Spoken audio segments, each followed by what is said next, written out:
"134 days of Donald J. Trump 2.0 and only 27 more days left of Pride Month." Sam Mirejovsky, News Talk 840 KXNT. Greetings, friends. Welcome to the program. Great to be here with you. Sam at whatsrightshow.com is my email. At What's Right Show on X, formerly known as Twitter. That's all the places to reach me. Okay. Got a lot to cover today. Hopefully, just after the first break, we'll have my good friend Stavros Anthony, our lieutenant governor, on for a few minutes to explain what the hell happened to him yesterday up in Carson City at the state legislature. They locked him out in the final minutes of the legislative session. The Democrats did. So we'll talk to our lieutenant governor hopefully here in a little bit about that. The Pride thing, you know, Pride isn't as big as it was a year ago. First, Trump, and I have to credit Matt Gaetz for this gag. First, Trump literally takes YMCA away from the gays, and now he's like kind of taking away the month. Not because, by the way, not because he has issued some big proclamation and made Pride Month disappear. Pride Month's still there. Lots of people are still doing it, but Trump has given license to common sense Americans across this great country to question the truthfully the ridiculousness of celebrating for an entire month-long time period someone's sexuality. I mean, I happen to like women. I want somebody to give me a whole month for that. But no, the whole thing is absolutely patently ridiculous. And the funny thing is that even retailers like Target have now scaled back their Pride displays. What was once at the center of the store, you walk into to a Target and bam, first thing you're hit with is a cacophony of rainbows and progressive slogans, now has been adjusted to have America-themed apparel and material. And this has caused a degree of consternation with some. In fact, there are liberals seething about this. But it's but look, I mean, this is good. By the way, here's but San Francisco Pride is in financial peril. This is an actual headline from Post Millennial. The San Francisco Pride in financial peril after major corporate sponsor pulls support. 1.3 million loss in revenue because Comcast, Anheuser-Busch, Benefit Cosmetics, and Diageo, I don't know what company that is, have all pulled out of sponsoring the Pride because you know what? America's had it up to its gills with this stuff. Nobody here is anti-gay. We're not anti-gay. Be gay. Be whatever you want to be, but don't put it in my face. And don't demand in this mega narcissistic way nonstop attention from everybody. We don't care who you sleep with. You've won. This is the thing that has to be said. Like literally, if the objective of the gay rights movement was to normalize, gayness in society, there you go. You've got it. You win. Gay marriage, you got it. Gay divorce, all yours. You get to share the misery with all of us straight people. Congrats. So, what's the point now? And I think, of course, Dylan Mulvaney didn't help either. We can't blame all of this on Trump. When Dylan Mulvaney and Bud Light, they got together to do that ridiculous promotion, and it backfired spectacularly, right? When that happened, you've got to realize. I mean, that was I think a moment, a turning point for corporate America realizing that the progressive stuff didn't necessarily convert into sales. There's an ad right now making the rounds about the NFL. I don't know if you've seen this, but the NFL did a thing that the NFL is gay. Now, I don't know about you. I'm not a big NFL fan. I don't watch a whole lot of football.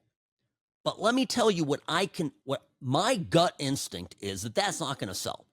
That the people that watch football, the diehard NFL fans, don't want the sport turned into some sort of promotion of sexual lifestyles, whatever they may be. It's about the sport. And to be constantly harangued by this stuff and to be, propagandized to is off-putting. And I would add, the people that do think that that type of messaging is great may not necessarily be into football. They're not really a contact sport kind of group of people. Well, certain contact sports, I suppose. But anyway, they're not going to win anybody over to this. This is just stupid. And what happens when you have a small insular group of people who are, in San Francisco or New York, live in a blue bubble, and they think, oh, have we got an idea for our, billion-dollar product? And all of a sudden that idea falls flat on its face. This is happening across the board. By the way, this is just a little sample of what's happening. There's a liberal going into Target, disappointed that there just is not enough gay stuff on the shelves. Listen to this woman. Happy Pride Month. In my Target that used to have the Pride section, it's now all USA. Yay. It's an American summer. Except for tourism, because tourism's down because no one wants to come here. USA, woo! And honestly, my dad served in the military, and I'd love to be really proud of this nation, but it's hard to be proud of it under Donald Trump. But hey, while you're here, pick up a USA bikini. Why not? Yeah, Target's really taken this anti-DEI thing to another level. Better dad is real proud of her. What American would be upset that there are American flags? This is where we've gotten to. This is why the left has left us. They're now to the point of criticizing patriotic apparel at a major retailer and bemoaning the fact that the shelves are not instead covered in rainbow flags. This is the moment, by the way.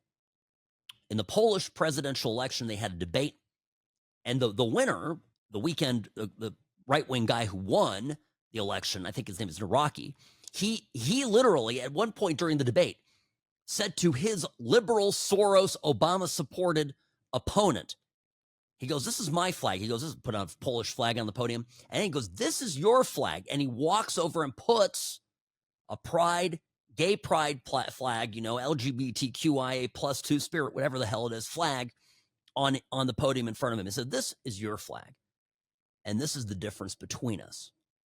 It used to be once upon a time that whether you were a Republican, a Democrat, an independent, an apolitical person, whatever you were, we were all Americans.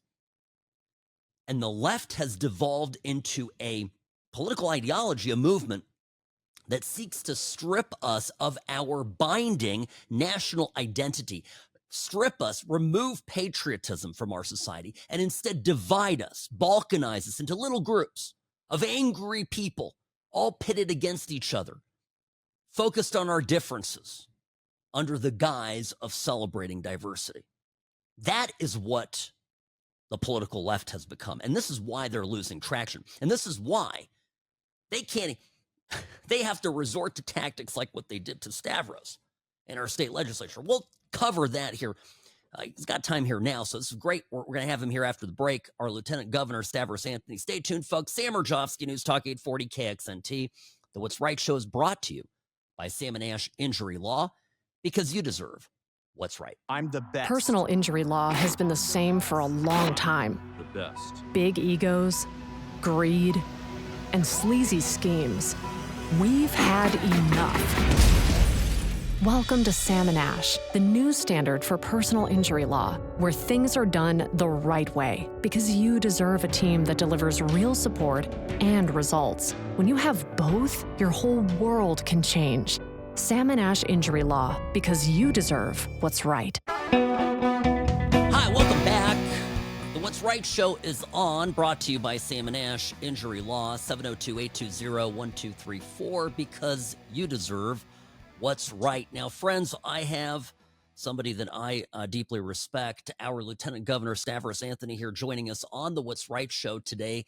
He is up in Carson City. Lieutenant Governor, welcome to the program. Hey, thanks for having me, Sam. Good to be with you, and you're a great American, so let's keep going.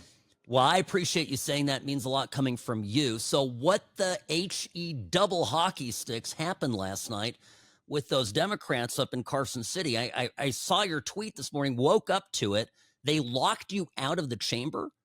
Yeah, it was pretty amazing what they did. So just to give you a little background, as Lieutenant Governor, I'm the president of the Senate. So during the last 180 days, whenever we have a floor session, I would preside over the Senate to make sure that we have decorum, the rules are followed, they're not throwing chairs at each other, just to make sure things are going okay. So normally what happens is when they're getting ready for a floor session, there's a bell that rings in the legislative building, let everybody know that there's about 10 minutes and we're going to start the floor session, and people go over there and get ready. So during the last session and during this session, that would happen. I would get to the Senate. I'd take my seat in the front. People were getting their paperwork taken care of. I was looking over the agenda. Sometimes it'd take another 20 minutes just to even get ready. So last night, which was sine die, the legislature ends at midnight. It was around 20 minutes, 15 minutes before midnight. The bell rings. I'm in the building. So I get my stuff together out of my office. I walk down to the Senate chambers, and the door's locked.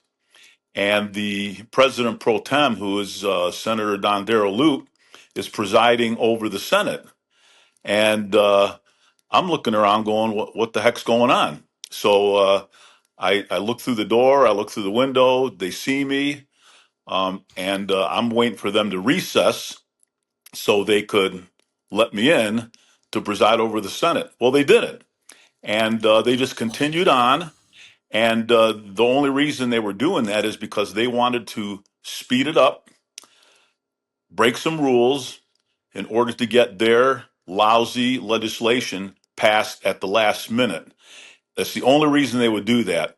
So I waited, and eventually the Senate Republicans, specifically Senator Ira Hansen, stood up and said, "Hey, point of order, I object to this. The lieutenant governor is outside the door. He's the presiding officer. We need to allow him in." And that's when they let me in, and I took the seat on the Senate. It was absolutely unbelievable. And from what I understand, that's the first time that's happened in the history of Nevada. Well, wait a minute. I thought this was the party of democracy, Stavros. I mean, this is to me, it seems very undemocratic to not. Well, I mean, the decorum is one part of it, but it seems that this is just an absolute violation of all of ethical rules and procedure. No. Absolutely. The lieutenant governor, according to the Constitution, presides over the Senate. I was there. I was in the building. I was ready to go. And they decided to get in there and start quickly without me. And the only reason they would do that is because there must have been something legislative that they wanted to push through without me being there to make rulings on whether what they were doing was part of the process of getting a bill passed, and they got caught. I mean, if I had waited another 10 minutes to get down there, then they would have succeeded, and it would have been terrible for the legislature in Nevada. But I got there on time, like I normally do, and they had already started. It was absolutely amazing that they would do something like that. They basically took over the Senate unconstitutionally and decided to do business without me, and that's an absolute. It's absolutely disgraceful and shameful that they would do that. Well, I agree with you 100%, and I'm glad you're speaking out about it, because again, I think I always say on this program that, that bipartisanship is when Republicans do what Democrats want. It never goes the other way. And it's, and unfortunately, right, what they want us to do is compromise with them and show them grace and favor. But when they have just a little bit of power, just a little, an extra few, seats in the chamber, they want to take control of everything, and Constitution and procedure and good vibes be damned. So I'm glad you're speaking out about this. It's a hugely important issue, and I'm sorry this happened to you. And I know that we as Nevadans can do better.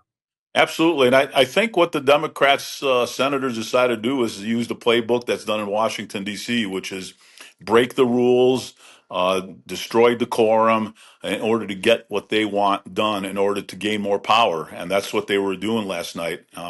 And I'm glad I was able to stop it. And I appreciate all the senators standing up and supporting me on the Republican side. Absolutely. Now, I will tell you, there's another thing that you've been doing that I have admired here from afar, and I've said as much several times on this program.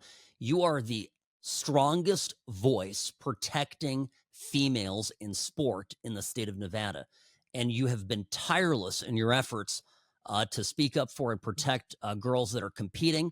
And have historically now, because of all this LGBTQIA plus stuff, been forced to compete against biological males. And so you set up, I believe, this task force to protect women's sports here in Nevada. You've led that effort. How is that going? What are your, I know you're still very active with that. Tell the listeners what they need to know about what you're doing up in Carson City for the state of Nevada and young women across our state.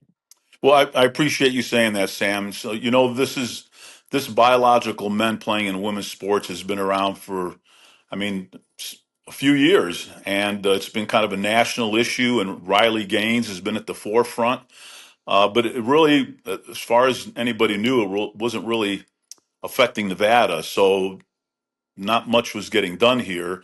The last legislative session, there were a couple of bills introduced to ban biological women in sports, and it got nothing. Didn't have a hearing. Got very little publicity. Went nowhere. But this go around really hit Nevada hard when those UNR female athletes, our volleyball players, decided not to play against a biological male, and that's when it hit Nevada. And when I met these female athletes, I was just so excited about their courage to stand up to this, to get involved in it, to say they're not going to do this. And we again had in this legislative session two bills on the Assembly and the Senate to ban biological men in women's sports. And I decided to really put it at the front of try to put it at the front of the agenda. And that's why I created the Lieutenant Governor's Task Force to protect female athletes. Marcy Smith put it down as a chair, had about 15, 20 people on it, a lot of it young ladies, female athletes that have been affected by biological men playing in women's sports. So we really wanted to push the two bills. Unfortunately, the Democrats would not hear it. They wouldn't put it to a vote. They didn't even have public comment on it. They just killed them right away early in the session, which is an absolute shame. And not one Democrat legislator stood up and said, I want to support female athletes. Not one would do it. So we didn't succeed in those two bills, but what we did succeed in is making this more of a vocal issue here in the state of Nevada. Yes. And the one thing that we did accomplish was the NIAA, which is the governing body for high school sports here in Nevada, through our input, our public comment at the last meeting, they decided to ban biological men in women's sports on a Nevada high school level. So that's a big win. So right now, the task force is still there. We're going to keep pushing forward, and we want to eventually make it absolutely illegal for biological men to play in women's sports. Yeah, and Lieutenant Governor, I will tell you that this is an 80-20 issue. I think a majority of Americans, and then some, are behind you on this. And so I appreciate your efforts in this, and we will support you all the way here on this program. Well, thank you for making time, Stavros. You're a great man, and I'm so happy that we've got you up in Carson City representing all of us. Thank you, Sam. Great being with you. Have a great day. Talk Thanks. soon. Bye. Sam Mirejovsky, News Talk 840 KXNT. The What's Right Show will be back after this.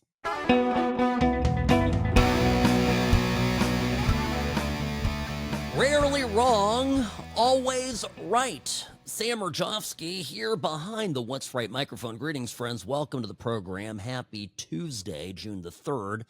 Yes. Stavros, I by the way, I've always loved Stavros Anthony. Met him first when he was on city council here in Las Vegas. Now he is our lieutenant governor. And really what happened to him yesterday, if you're just tuning in, we had the lieutenant governor on the What's Right show just before the break, talking about how he had been locked out of the chamber there, out of the legislature in Carson City, where Democrats sought to maneuver around the lieutenant governor, who's the presiding officer of the Senate, in order to get some stuff done. So they locked him out of the room during the recess. Democrats gone wild. That's right. That's exactly what it is. And you know, Stavros, the thing about him is that he has seized this issue. The females, men, these so-called, trans female athletes, okay, men competing against women, and he has decided to just tackle it head on. And he got on it actually, well before this last political cycle. And I would argue at a time when it was still not as popular as it's become since. And so, he is one of the people, just saying this as a passing comment on our governor, whom I also like, but he has stayed clear of this as an issue, doesn't want to really touch it. It's a winning issue. Republicans, independents, and many Democrats don't like the idea of women, competing against men competing against women. By the way, Mark, I just got your email here during the break. Women in men's sports. Okay, what's the email? Okay, by the way, email for me, sam@whatsrightshow.com if you want to send over a question. Mark is asking, would love to hear your thoughts on why we don't see an agenda push for this. Why is it only men in women's sports and not the other way around?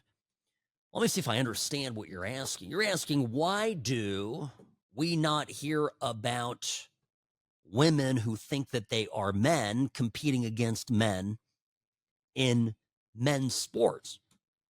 Well, I mean, the simple answer is because they're not winning. And if they did, it would be phenomenal, right? It'd be something to celebrate. Here's the issue with the trans, women and, men basically, or women, men competing against women. I'm all turned around now. Men competing against women. There are biological advantages in sports, in physicality, that men have over women. Now, it's certainly there are some women who are peak, high performance athletes that can wipe the floor with, let's say, a guy like me.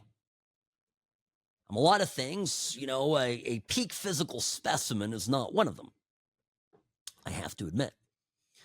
So with that said, right, that's, you're not getting men, right, women who are competing against men. They're probably losing, and if they happen to win, we would hear about it.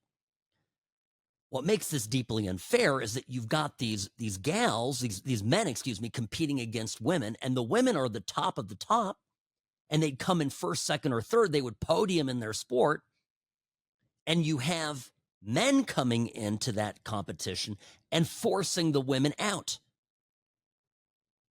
For every man that beats a woman in a particular event, every woman below him loses one spot. It's just the way these things work. So that's, I think, the answer to that. By the way, speaking of this Gay Pride Month, I have to mention this. I saw that Target is certainly backing away from from the Pride displays. Some Democrats complaining about it. Republicans are happy. The right move for Target. Less of that stuff. Let's let people shop, enjoy, going into the store. Put the American flags out. July 4th is a month away. Seems reasonable. Now, we've talked about Canada becoming the 51st state. Trump has mentioned this on more than one occasion. And I think that we should be very careful about allowing these Canadians into our country. And let me tell you why. This is the Air Canada. There's some parts of this that were in French. So I cut those out. Robbie, thank you for doing that. I know it was laborious because they kept talking in their awful French. By the way, some of you maybe speak French. If you do, I don't know if you can understand Québécois. Okay, the French that these... Robbie, can you tell how bad that French is? I'm curious. Robbie, let me tell you. This Canadian French... And sorry, folks, I'm going on a tangent. This Canadian French is... This offends any person who speaks French. It is absolutely hideous. So thank you, Robbie, for artfully removing it from this video. But I'm going to play for you Air Canada's Gay Pride, yay, video, okay? And this is, I think this is like all of my fears just unlocked. Like, to me, if I got on this airplane, I would immediately get off of it. Let me play for you this ad. That the entire premise of it is that the whole airplane is 100% gay. It was a bit of a range of emotions this morning coming here and getting dressed for this flight. We are doing the first ever, now let me get that one straight because a few letters have been added to this one, 2S LGBTQIA+ flight ever in Canada. I do identify with the progress flag. There is something in there that represents me as well. So it was a bit of joy having the opportunity to do this flight today. Features our very first all 2S LGBTQIA+ crew.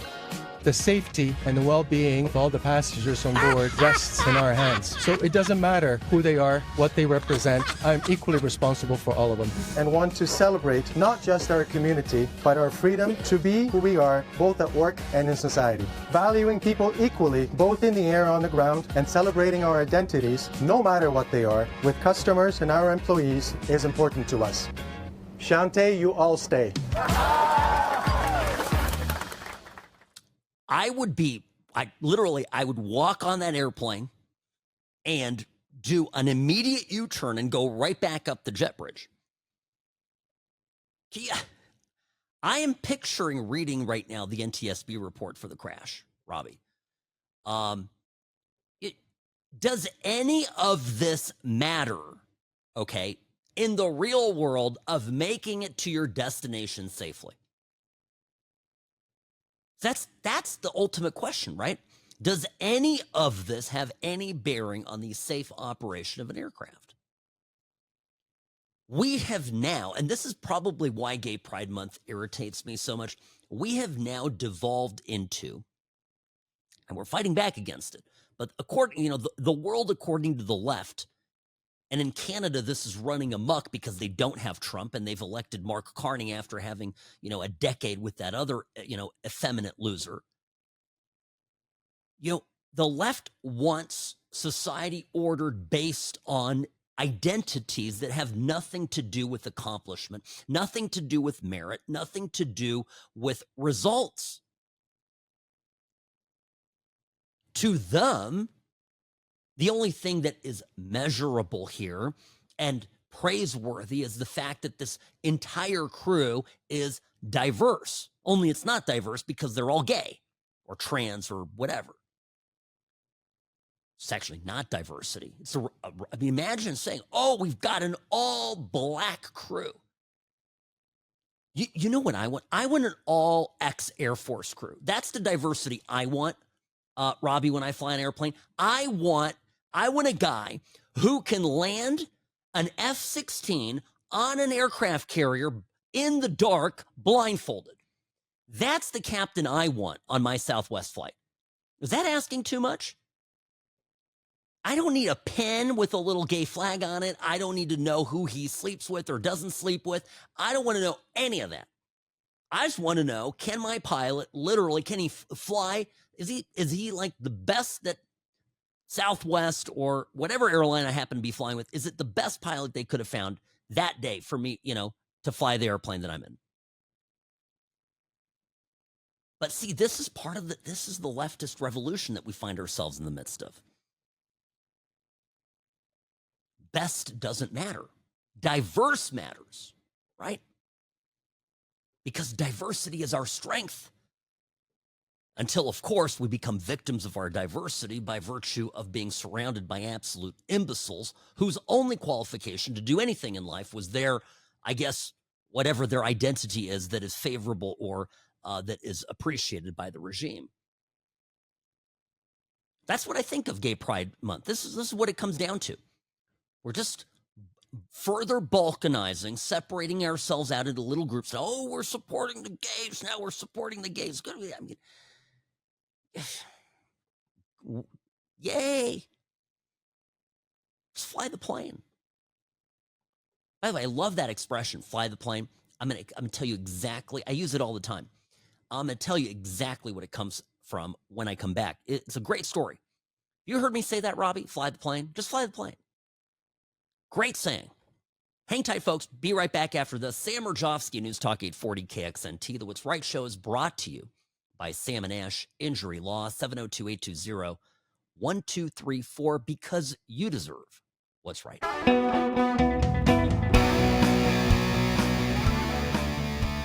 Hi, welcome back.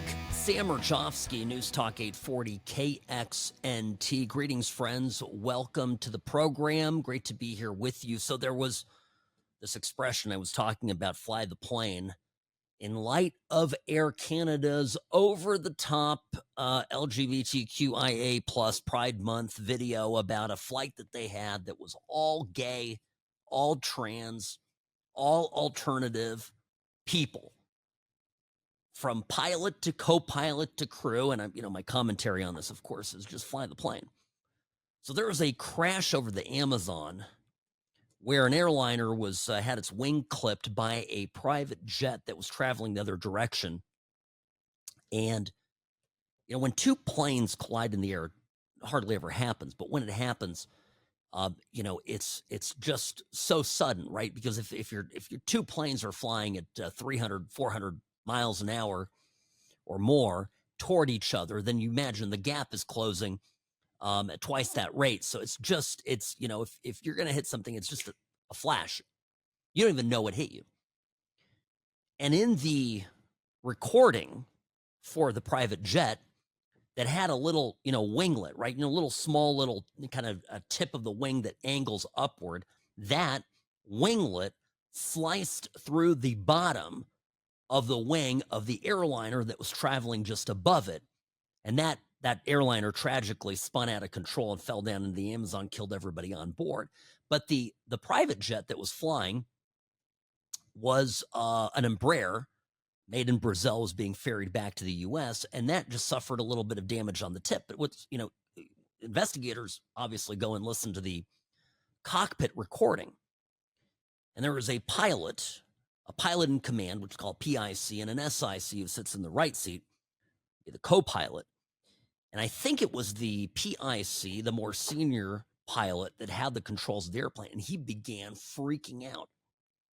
Like, what happened? What happened, dude? What happened? And you can hear them, and it's just like no idea, because out of the blue, they just lost a piece of their tip of their wing. And calm as could be, the co-pilot says to his fellow pilot, the PIC, the SIC says to the PIC, just fly the plane, dude. Just fly the plane.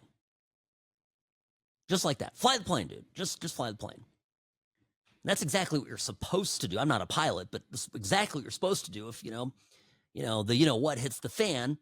You just don't worry about anything. The first thing is maintain operational control of your aircraft. So just fly the plane.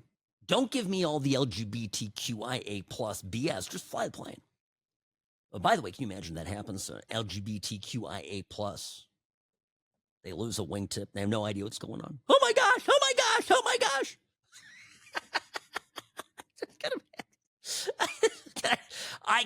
I mean, I'm just saying.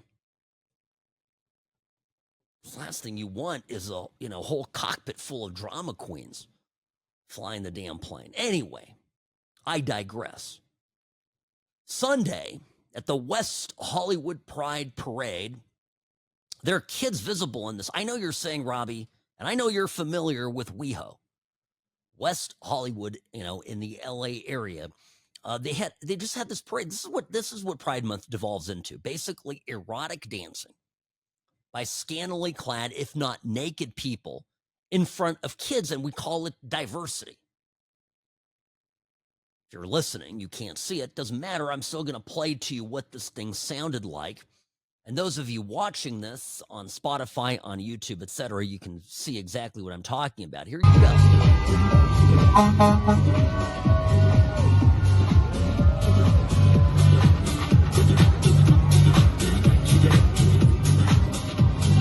There's a kid there. 2 kids. This is disgusting. Now, I don't care. Listen. It's the same thing with the drag queens. Gay, straight, or what? Don't sexualize the kids. Would it be inappropriate to take your children to a burlesque show with, by the way, with no trans, no, nothing gay, literally heterosexual performers? No. Correct. That's the answer. It would not be. So why is this okay? Right? Isn't you see how this is? It's not that the people on the other side will say, "Well, Sam, you're just being homophobic." No, I don't think my kids. Frankly, I don't need to see men and wearing nothing, but gyrating on top of a fire truck. But my kids certainly don't need to see this. 5-year-olds, 6-year-olds, 3-year-olds, 10-year-olds don't need to see this. Okay. But because it's gay pride and it's called family fun and family friendly, somehow it's okay. And normal, conventional, common sense, decency, and public morals go out the window. That's what bothers me about this.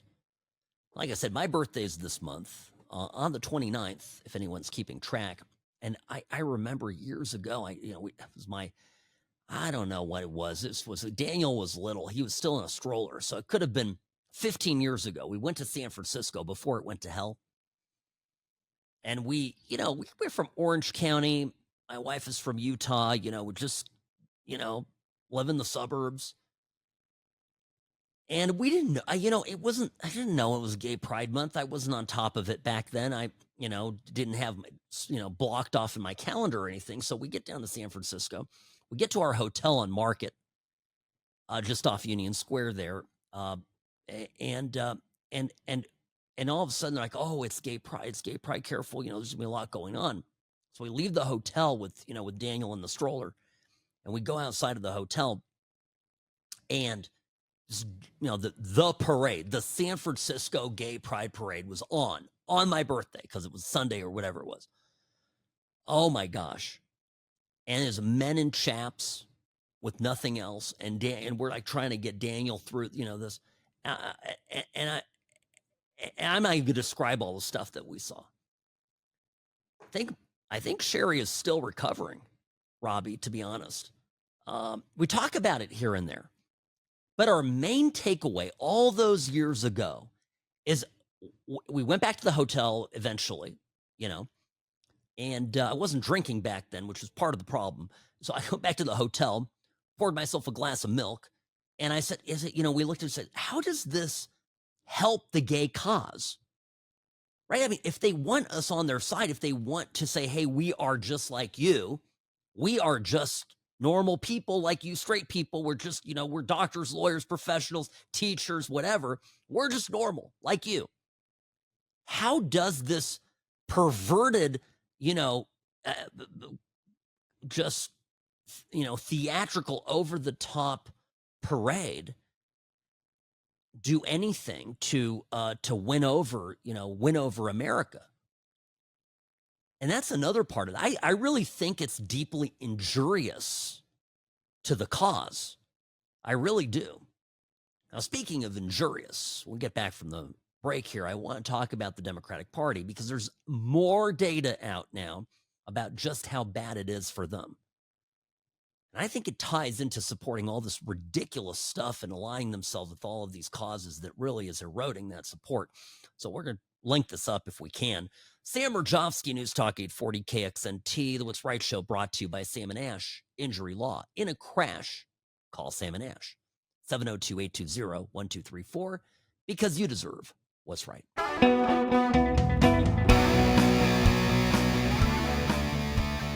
Greetings, friends, and welcome to the What's Right show. Sam Mirejovsky here, Nevada's favorite recovering Californian behind the What's Right microphone.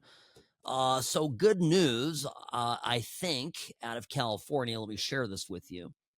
Speaking of my former state, Tom Girardi, he's was a big-time PI lawyer in California, in LA, also a major Democrat Party donor. This is a guy who has raised millions for Democrats, and he was convicted previously of stealing money from his clients, basically using it to fund a lavish lifestyle, which included mansions, 2 private jets, and of course, a wife who was on the Real Housewives of Beverly Hills. As a general rule of thumb, if your lawyer has a wife on a reality TV show, run for the hills, okay? That stuff's expensive. So this guy was digging into his attorney-client trust account, stealing money from clients essentially to fund his lifestyle, was convicted. Today, he was sentenced to 7 years in prison, needs to pay his victims over $2 million in restitution, which is not nearly, I think, to cover all the losses, but it's something. Also, it was his birthday today, 86 years old. Chances are at 7 years in prison, even with time off for good behavior, this is essentially a life sentence.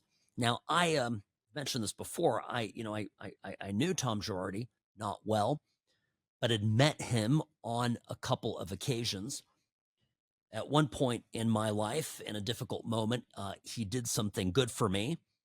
It's sometimes hard to separate that from the rest, but I have to tell you, there is, and I say this as a personal injury attorney, as someone who practices law here in Nevada and in California, there is nothing more despicable than a lawyer who violates the law, but also his client's trust. The most essential responsibility that an attorney has to their client is to protect them and to act as a fiduciary, certainly with money that is put in their trust and in their care. So this just, to me, is a story that enraged me from the very beginning, and am glad to see that there is some justice in the world. So there it is. All right. Speaking of some justice in the world, there's some follow-up on another case out of LA. Do you remember Trevor Bauer? Bauer was with the Dodgers. He's a baseball player. And Bauer got accused by a crazy gal that he dated. Her name is Lindsay Hill. Lindsay Hill claimed that Bauer sexually assaulted her and beat her up and all this stuff. And very quickly, both Major League Baseball and the Dodgers distanced themselves from Trevor Bauer. This was one of those, believe all women moments. And turned out, as more information came out, that Hill was lying about pretty much everything. So today, Trevor Bauer has won his lawsuit against Lindsay Hill for falsely claiming that Bauer paid her any money to shut, her up, and that he did anything wrong. And she's been ordered to pay him over $300,000 in damages. Okay? So Bowers never paid her a penny. Hill now owes him $300,000. Of course, Bowers' career, I don't think, ever recovered. So this cost him millions and millions of dollars. And remember, this is the gal who, claimed that, he beat her up. And then she told her friend that she was looking for a quote unquote daddy to choke her out. That she wanted to be an absolute, well, we'll insert a word. It's a woman of ill repute. And that she would try to get some of his $51 million. Absolutely despicable. This woman belongs in prison. Anyway, it's important. I mean, I've always been a due process guy on these cases because we're you can't just have an accusation. Accusations, right, are vetted, and then there's a legal process that runs its course to determine whether or not the accusations are true, and then to determine what's done about them. So you know who got due process here? She did. The accuser. She got due process. She got to go through a civil process that ultimately determined that she owed him money. Who didn't get due process? Trevor Bauer, before he lost his job and his career and literally tens of millions of dollars. No, this just is deeply upsetting to me.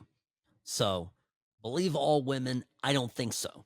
People, regardless of their gender, lie. They make false accusations. And, the Me Too movement really claimed a lot of careers, a lot of people's lives, really broke some people. Look at Kevin Spacey. So this makes me mad. All right, let's talk about the Democrats for a minute. This actually makes me happy. Yeah, I'll tell you, CNN cannot even begin to wrap their minds around how bad it is for the Democratic Party right now. It's a disaster. And yesterday, Harry Enton's talking to Kate Bolden, and she's and literally going through the polling on the middle class. Have you seen this? My entire life, the party of the middle class equals the Democratic Party, vice versa, right? Middle class, who represents the middle class? Democrats do. Who feels their pain? Slick Willie does, right? This is what we've always known. And the numbers now have achieved total and complete parity. Now it's even. And CNN can't even begin to get this. It's unbelievable. Here is Harry Enton discussing this last night. Harry Enton, the data guy on CNN, and just, you can tell, not happy about any of this. Yeah, you would think after all of the waves, Kate Baldwin, after the last few months, the first 5 months of the Donald Trump presidency, right, the first 4 months of the Donald Trump presidency, that you expect that Democrats would have this massive lead on the economy. It ain't so. It ain't so. The party that is closest to your economic views, in November of 2023, it was the Republicans by 11 points. Now it's still within that range, still within that margin of error. Plus 8-point advantage for the Republican Party. How is that possible, Democrats? How is that possible after all the recession fears, after the stock market's been doing all of this, after all the tariffs that Americans are against, and Republicans still hold an 8-point lead on the economy? Are you kidding me? This is new CNN polling. Yes. How is that, when we look for trends, how is that trending with other data that you're pulling in? Yeah, if it was just this one CNN poll, that would be one thing. But take a look at Reuters Ipsos. What do we see here? Party with a better economic plan. Well, in May of 2024, just before Donald Trump was reelected president, Republicans had a 9-point advantage. Look at where we are now in May of 2025. The advantage actually went up by 3 points. Now Republicans have a 12-point advantage when it comes to the party with a better economic plan. And so this is what people are looking at. So where does the middle class fall into this? Well, it continues. Historically speaking, which is the party of the middle class has been a huge advantage for Democrats. I have polling from NBC going all the way back since 1989 when Democrats had a 23-point advantage. 2016, a 17-point advantage. But by this decade, we already started seeing declines back in 2022 where you saw that Democrats led, but only by 4 points, well within the margin of error. And now in our latest CNN poll among registered voters, which is the party of the middle class, it is tied.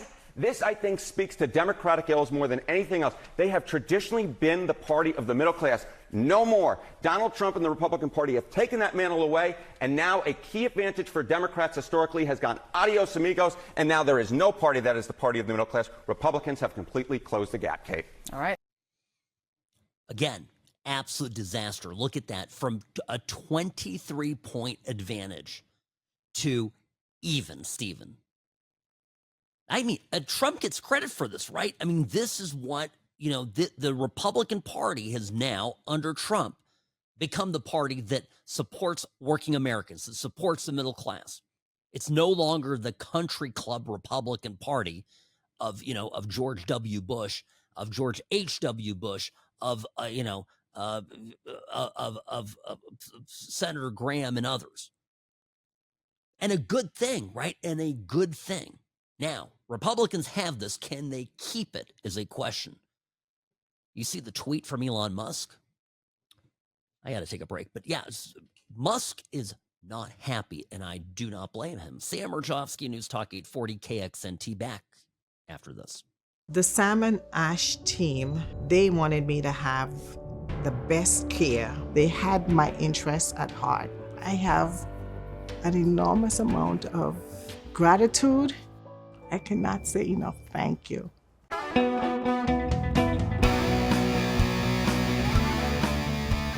Hi, Sam Mirejovsky here. Yes, my email, sam@whatsrightshow.com, sam@whatsrightshow.com.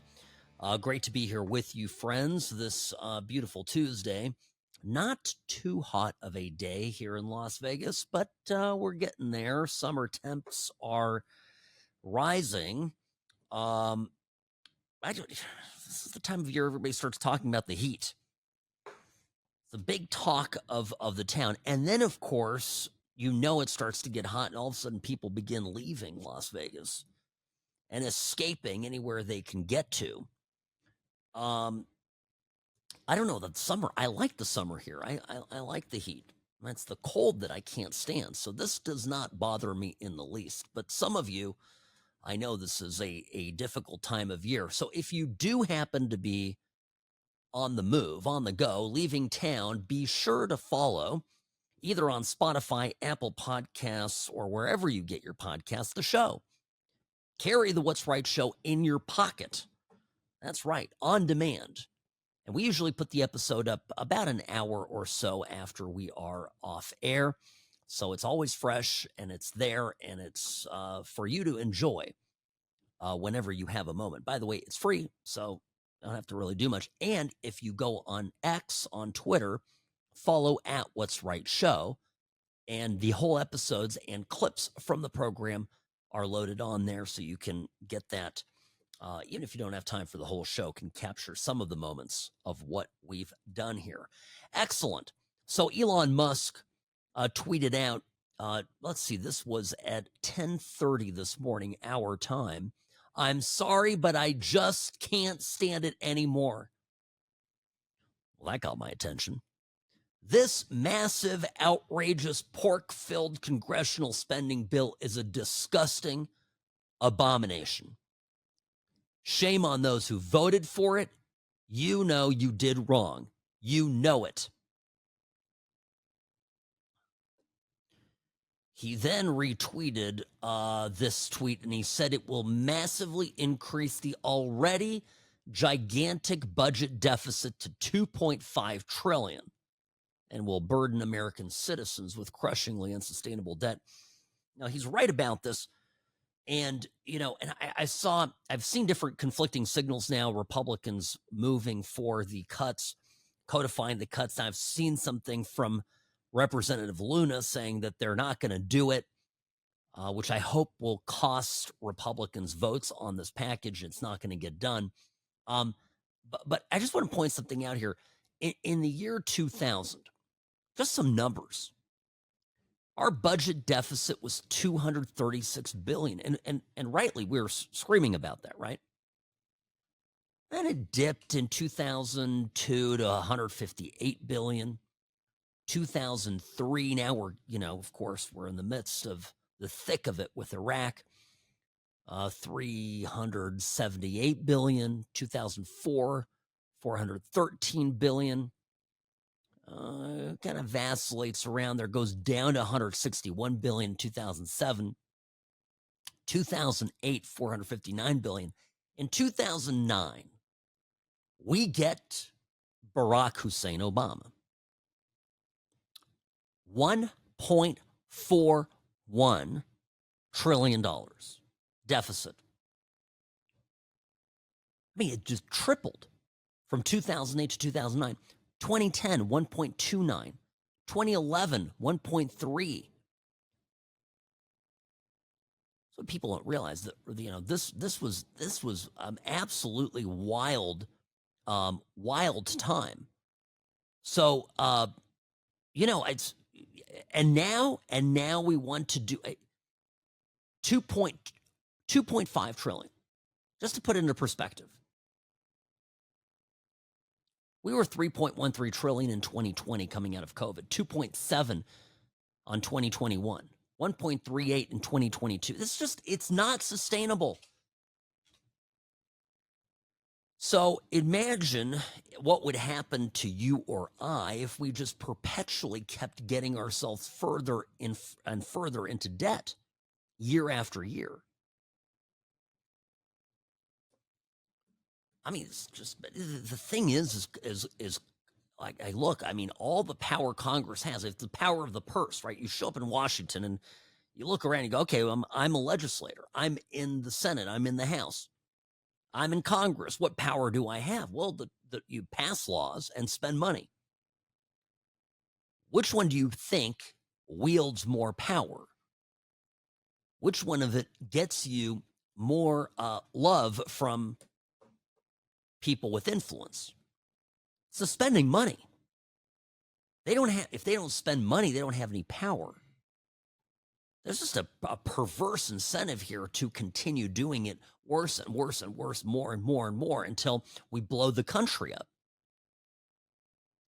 And the absolute astounding thing to me, and I'll get to this after the break, is people still think the Republicans are better economically at all of this stuff, leadership-wise as well, than the Democrat alternative, which really goes to show you just how poorly Democrats are doing. But no, I mean, that's it. I mean, this is just a matter of fact. You just cannot keep spending money that we don't have. Now, Musk, remember, part of the reason why these angst-filled tweets are coming out is that he was literally working himself to death, and I would assume to some extent, losing out on giving up time at his businesses to further his own interests and pursue his own personal dreams and ambitions in order to come and give for free his time to save the country. He was willing to do that. And the congressional Republicans can't codify these cuts. Speaker Johnson ought to resign. This is shameful. It's absolutely shameful. So, no, I don't think, look, we need tax cuts. We need spending cuts. Spending cuts. And, and Doge showed the way on this. It showed exactly how that could be achieved, not to be achieved. And it needs to, right, I mean, it absolutely, it needs to happen. So I'm just telling you, this is what's cooking by it, and this is what people are talking about. And Elon Musk, breaking with Trump. I don't know if this breaks with Trump. He's lashing out at Congress. I don't see a criticism here of Trump per se. I see this as his attack on Congress. So I'm just, and that's, by the way, where this lies. And I'll tell you this, I don't know. We'll see. I can imagine that Congress simply will not be able to pass. Johnson will not have the votes on the Republican side, because he's not going to have it on the Democrat side either, to pass the budget. And I more and more am convinced that the Republicans that are putting their, digging their heels in and are fighting the bloat in the budget are doing the right thing. Because that gives, I think, will give Trump leverage to come in and be able to say, all right, we've now you see, you got to codify my executive orders on Doge cuts, etc. And only that way do you get all the Republican votes to fall in line. And also, this is how you win the midterms. Now, I'll get to some more polling here when we come back, because still, the Republicans, in spite of all this, are doing very well. And then there's another indicator. States like California and even New York are seeing a growth of Republican support, fueled by really some disastrous policies there that the Democrats have enacted to run both states into the ground. So this is fascinating stuff. And remember, the perspective here is to look at what's going to happen in 2026. All eyes on the midterms. Sam Mirejovsky, News Talk 840, KXNT.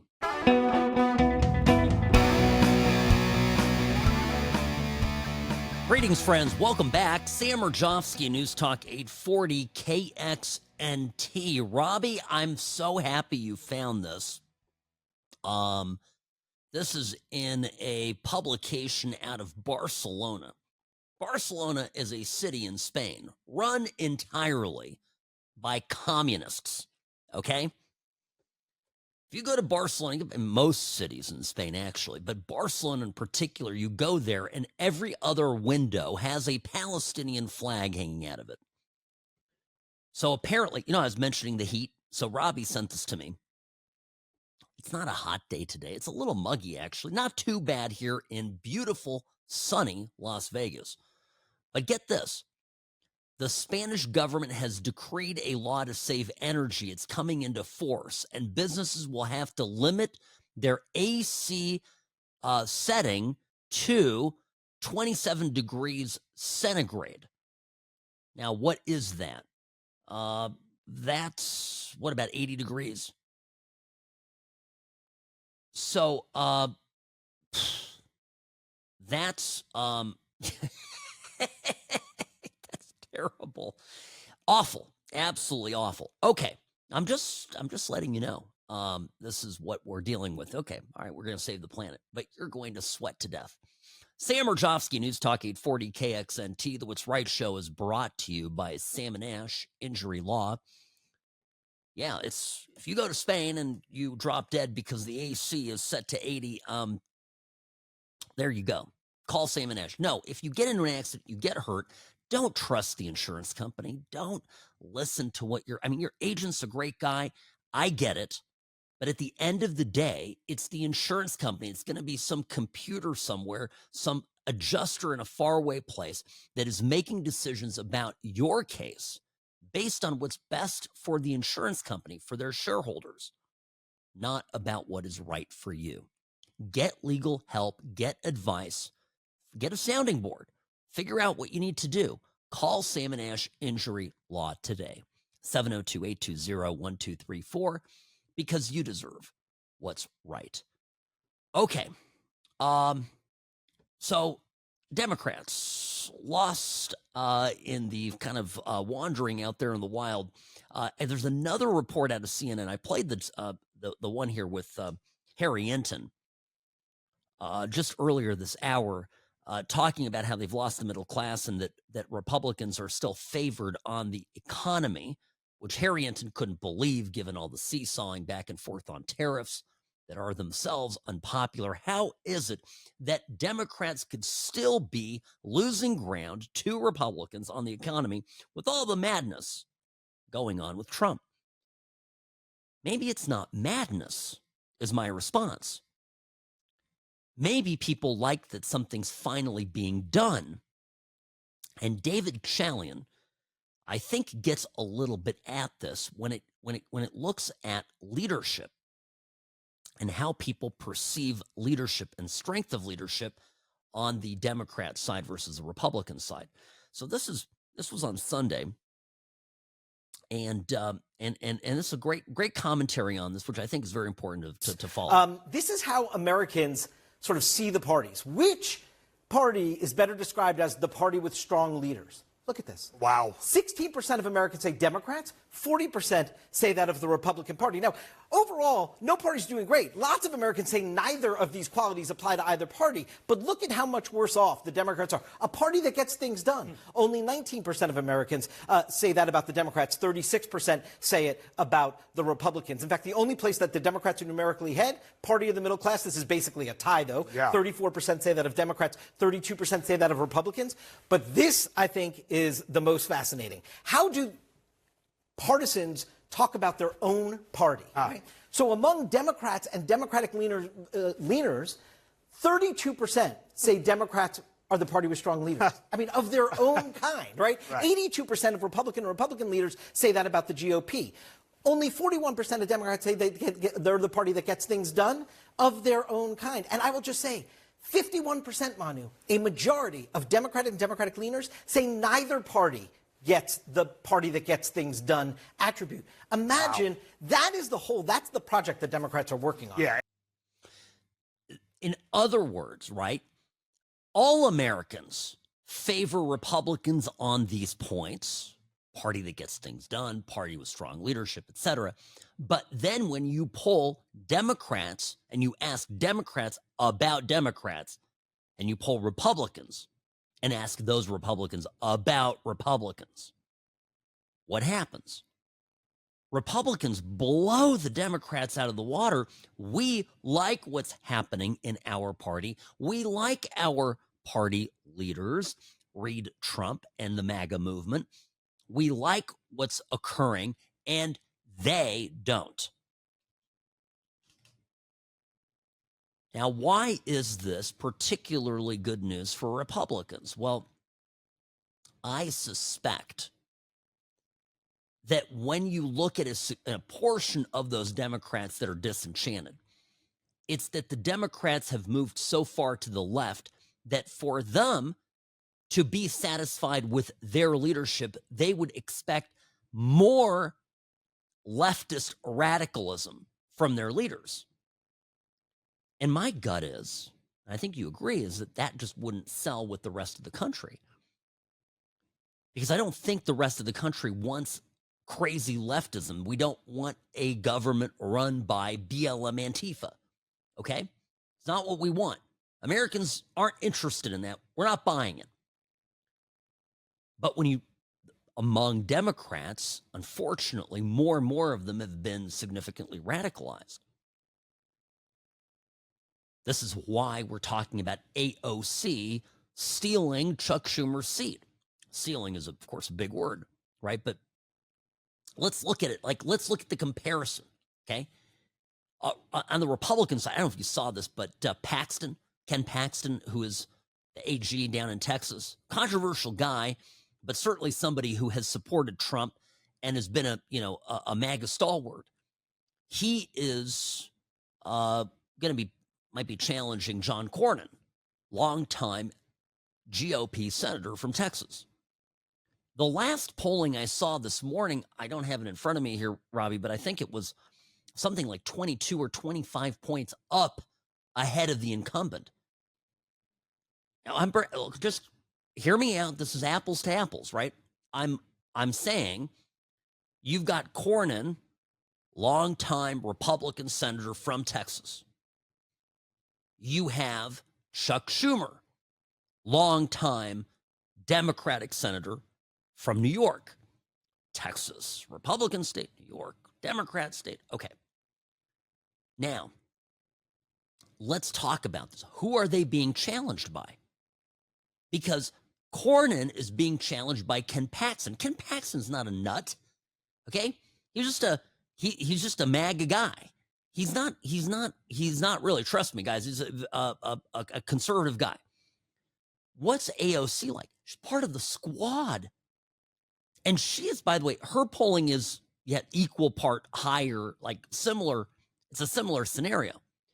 So in a Republican state like Texas, okay, the Republicans want to replace a rhino Republican with somebody who is more aligned with Trump, which happens to be a very popular position generally, okay?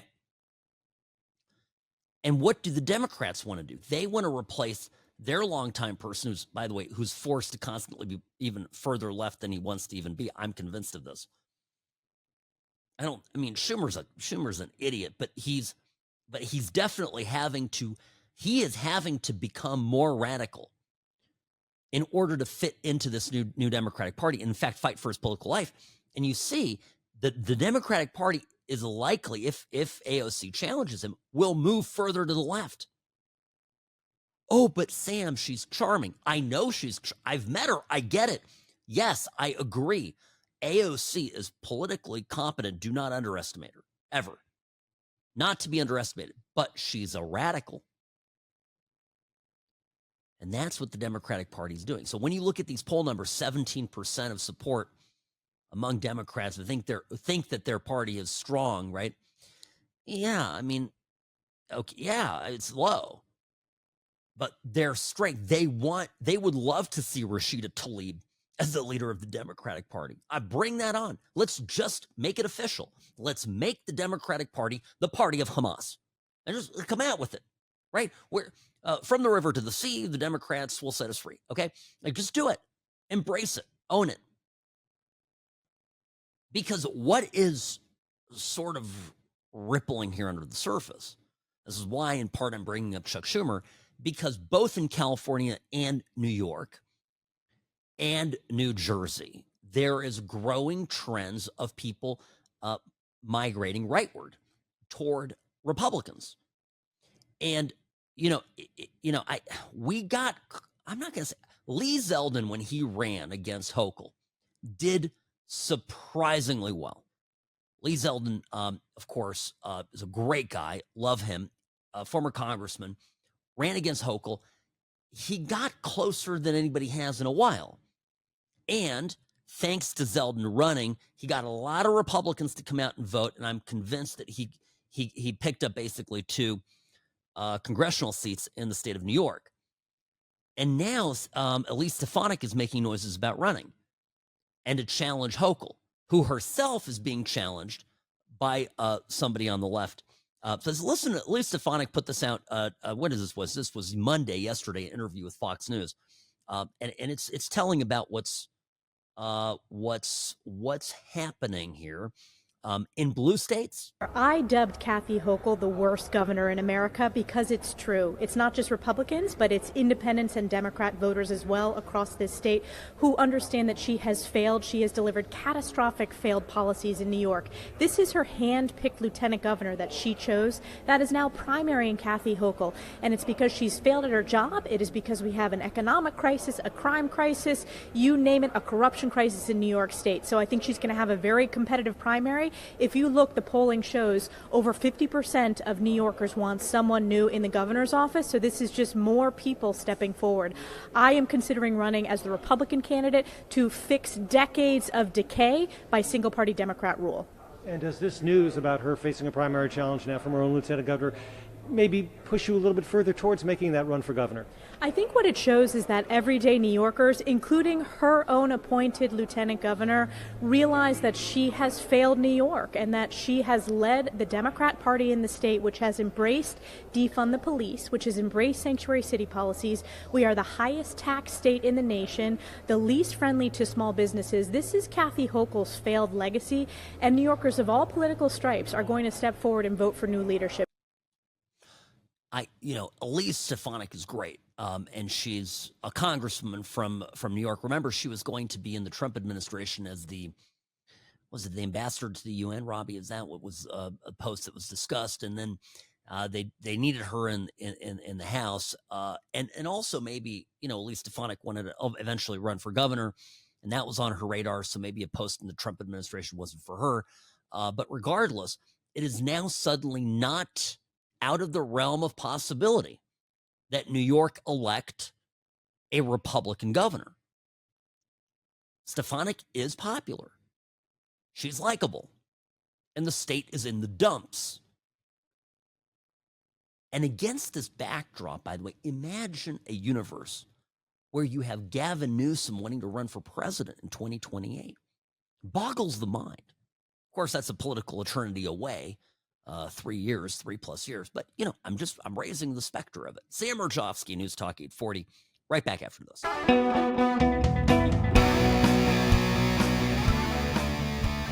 Sam Mirejovsky here behind the What's Right microphone. Greetings, friends. Welcome to the What's Right show, your place for common sense conservatism, Monday through Friday, 1 to 3 p.m. here on News Talk 840 KXNT.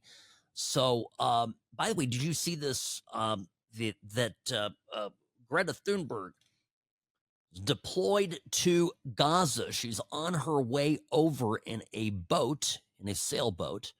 She's going to save the day.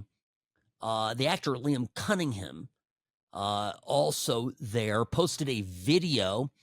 This is with his volunteer crew to break the siege in Gaza. Listen to this insanity. These are wealthy people with way too much time on their hands.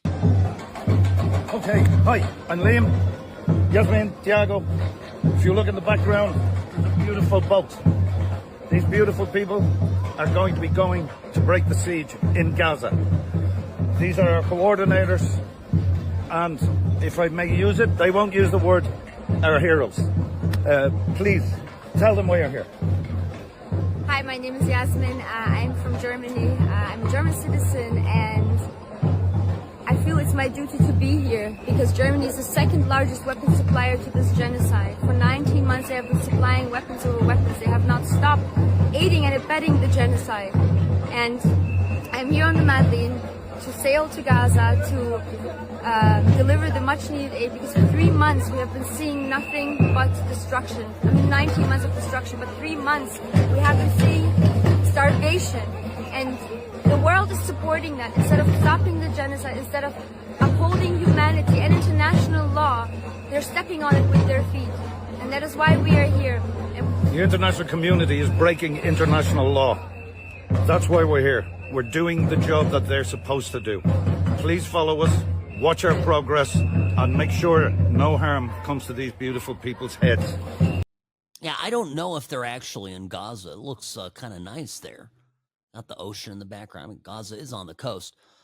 Can I state the obvious here, Robbie? Those of you who are watching this, the young lady from Germany who is speaking out because Germany is supplying arms, blah, blah, blah, blah, blah.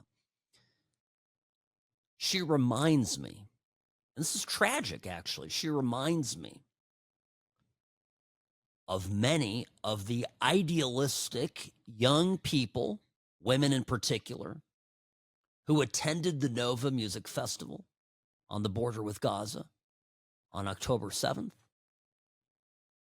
full of idealism, full of support for the plight of the Palestinians, full of love and compassion and liberal stupidity. What happened to those young people, those women, is now a matter of history, of tragedy. We saw on live TV their mangled bodies, their lives laid to waste by terrorists. You know, it's sad. This woman was left alone in Gaza. For 30 minutes, she'd be dead. I don't think, do they realize this?